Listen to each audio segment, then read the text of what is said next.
سنة 1874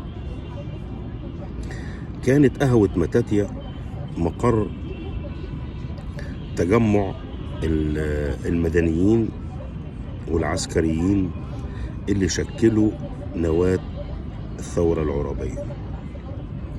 كان الإمام محمد عبده كل يوم بيبقى موجود على القهوة. ابتدى يتعرف بمحمود سامي البارودي اللي كان بيسمعه أشعاره والإمام يقول رأيه فيها. من سنة 1874 كانت التكوينة الأولى والبؤرة الفكرية اللي طرحها الإمام محمد عبده على العرابيين، خصوصا وإنه بداية تعارف البارودي بالإمام محمد عبده أثبتت إنه البارودي عنده رؤية شاملة، مثقف جدا، يتحدث لغات، بيتكلم فرنساوي وتركي وإنجليزي. ومن الحاجات اللي الناس ما تعرفهاش عن محمود سامي البارودي إنه كان أصغر سفير في تاريخ الخارجية المصرية، لأنه تعين سفير في الخارجية العثمانية سنة 1855، وفي الوقت ده كان عنده تقريبا 20 سنة.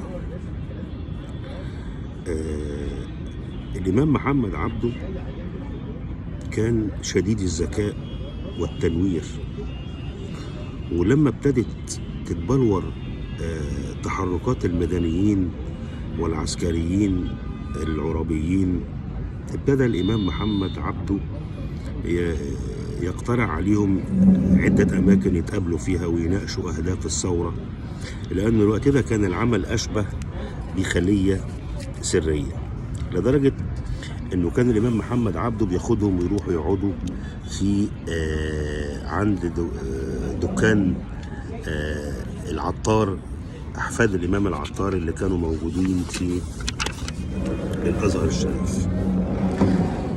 كان الإمام محمد عبده عنده رؤية لوجود أقلام مفكرة تحتضن رؤى الثورة العربية، وطبعا وقع اختيارهم على عبد الله نديم العبقري الصحفي الساخر الكريم، لدرجة إنه بعد ما انتهت أحداث الثورة سجل كرومر المعتمد البريطاني في مصر تقريره عن أحداث الثورة العربية، وكذلك مذكرات ميلنر وزير المستعمرات البريطاني، وكلهم أجمعوا أن الثورة العربية كانت حدث عظيم، حتى كتب بالحرف الواحد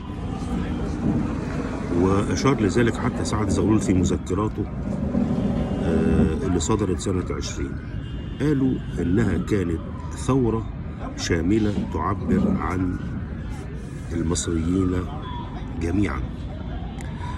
نكمل فيما يتعلق بمحمود سامي البارودي.